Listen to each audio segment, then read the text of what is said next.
Hello, അസ്സാം വലൈക്കും വറഹമത്തുള്ള. ഒക്കെയാണ് എല്ലാവരെയും വിശേഷം. ഇന്നൊരു ബിരിയാണി കൊണ്ടാണ് വന്നിട്ടുള്ളത്. അപ്പോൾ ബിരിയാണി ഉള്ളി വഴറ്റിയെടുക്കുകയാണ്. ഉള്ളി, അണ്ടിപ്പരിപ്പ്, മുന്തിരിയൊക്കെ ഇട്ടോ. അതിൻ്റെ ഇടയിൽ ചോറ് തിളപ്പിച്ച് ഊറ്റാൻ വെച്ചിട്ടുണ്ട്. അപ്പോൾ ചോറ് തിളപ്പിച്ച് ഊറ്റാണ്.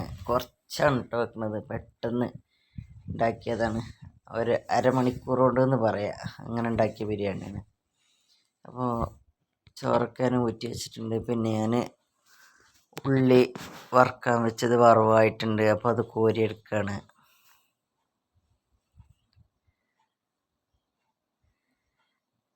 കോരി ഒരു പാത്രത്തിലോട്ട് മാറ്റിയിട്ടുണ്ട്. പിന്നെ ഞാൻ ആ ഒരു ചട്ടിയിലോട്ട് തന്നെ ഞാൻ കുറച്ച് വെളിച്ചെണ്ണ ഒഴിച്ചിട്ടുണ്ടോ. നമ്മൾ മസാലയ്ക്കുള്ള ഉള്ളിയൊക്കെ വഴറ്റിയെടുക്കാനാണ്. മട്ടന് ഞാനവിടെ വേവിച്ചാൻ വെച്ചിട്ടുണ്ട് കേട്ടോ. അത് വെന്ത് വരുമ്പോഴത്തേനും ഉള്ളിയും തക്കാളി, പച്ചമുളക്, ഇഞ്ചിയൊക്കെ വഴറ്റിയെടുക്കുകയാണ്. അപ്പോൾ ഉള്ളി വഴറ്റുമ്പോൾ നമ്മൾ കുറച്ച് ഉപ്പിട്ട് കൊടുത്താൽ വേഗം വഴന്ന് വരും എന്ന് പറയണേക്കാം. അപ്പോൾ അങ്ങനെ ഉപ്പിട്ട് കൊടുത്തതാണ്.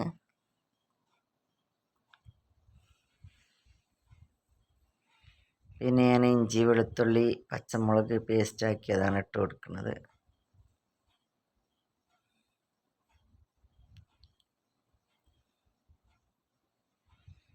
അപ്പോൾ എല്ലാം നല്ല പച്ചച്ചുവ പോകുന്നവരെ വഴറ്റിയെടുക്കുക.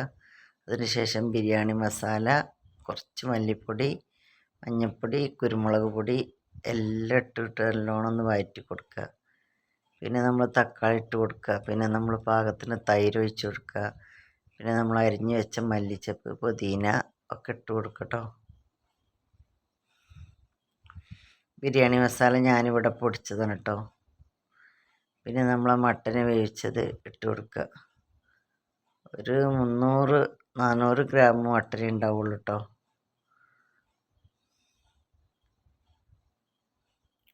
ഞങ്ങൾ 3 ആൾക്ക് വേണ്ടിയിട്ടുള്ള ബിരിയാണിയാണ്. അപ്പോൾ ഞാൻ മട്ടനൊക്കെ ഇട്ട് കൊടുത്ത് നല്ലോണം ഇളക്കി അതിൻ്റെ മുകളിലൊരു നെറ്റ് തുണി വെച്ചിട്ടുണ്ട് കേട്ടോ. നെറ്റ് തുണി ആകുമ്പോൾ നമ്മളെ ചോറും ഇറച്ചിയും വേറെ വേറെ വേറെ ആയിട്ട് വരും. ചോറ് ഇറച്ചിയിൽ കൂടൂല. അപ്പോൾ അങ്ങനെ ചോറ് ദമ്മിട്ട് ഉള്ളികളൊക്കെ ഇട്ടിട്ട് പിന്നെ രമ്പ പോലെ വെച്ചു. ചോറൊക്കെ മുഴുവനായിട്ട് ഇട്ട് കൊടുത്തിട്ടോ. നമ്മളെ തൂമിച്ച് വെച്ച നെയ്യ് ഒഴിച്ചു കൊടുക്കുക. പിന്നെ ആ തുണി കൊണ്ടൊന്ന് മൂടിയിട്ട് നല്ലോണം അടച്ച് വെച്ച് കുറച്ച് നേരം സിമ്മിലാക്കി വെക്കുക. ഒരു 10-15 മിനിറ്റ് വേണമെങ്കിൽ വെക്കുക, നമ്മളെ വേവിനനുസരിച്ച്. അപ്പം ഞാൻ എടുത്തിട്ടുണ്ട് കേട്ടോ. ബിരിയാണി എല്ലാം ആവി വന്ന് നല്ല ഉഷാറായിട്ട്, ഇപ്പം കുഴപ്പമൊന്നുമില്ല, ഉഷാറായിട്ടുണ്ട്. ഇനി നിങ്ങൾക്ക് ഈ സമയത്ത് വേണമെങ്കിൽ കുറച്ച് നെയ്യ് ഒഴിച്ച് കൊടുക്കട്ടോ. ഞാൻ ഒഴിച്ചു കൊടുത്തിട്ടില്ല. ഞാനതിൻ്റെ വറുത്ത് വെച്ച ഉള്ളി കുറച്ചുണ്ടായിരുന്നു, അതാണ് ഇട്ട് കൊടുത്തത്. അപ്പം നമ്മൾ മസാലയൊക്കെ നല്ലോണം ഉഷാറായിട്ടുണ്ട് കേട്ടോ. കുഴപ്പമൊന്നുമില്ല, വേവൊക്കെ പാകമായിട്ടുണ്ട്. അതുപോലെ ചോറും തന്നെ ഉഷാറായി. ഇങ്ങനെ വെച്ചാൽ ചോറ് പെട്ടെന്ന് നമുക്ക് കിട്ടും കേട്ടോ. ഇങ്ങനെ എടുത്തിട്ടാൽ മതി.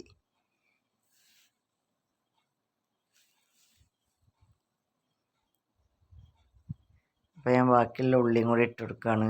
അപ്പോൾ ഇതാണ് കേട്ടോ എൻ്റെ ബിരിയാണി. നല്ല ടേസ്റ്റ് ഉണ്ടായിനി. അപ്പോൾ എല്ലാവരും പെട്ടെന്നൊന്നും ഉണ്ടാക്കാൻ പറ്റുന്ന ബിരിയാണിയാണോ ഒന്ന് ഉണ്ടാക്കി നോക്കുക. എല്ലാവർക്കും വീഡിയോ ഇഷ്ടമായി എന്ന് വിചാരിക്കുന്നു. അപ്പോൾ തൈരൊക്കെ ഉണ്ടാക്കി വെച്ചിരുന്നു കേട്ടോ. പിന്നെ തൈരൊക്കെ അതിൽ വെക്കാൻ മറന്നിട്ടുണ്ട് വീഡിയോ എടുത്തപ്പോൾ. മസാലയും ചോറും മാത്രമേ ഇട്ടിട്ടുള്ളൂ.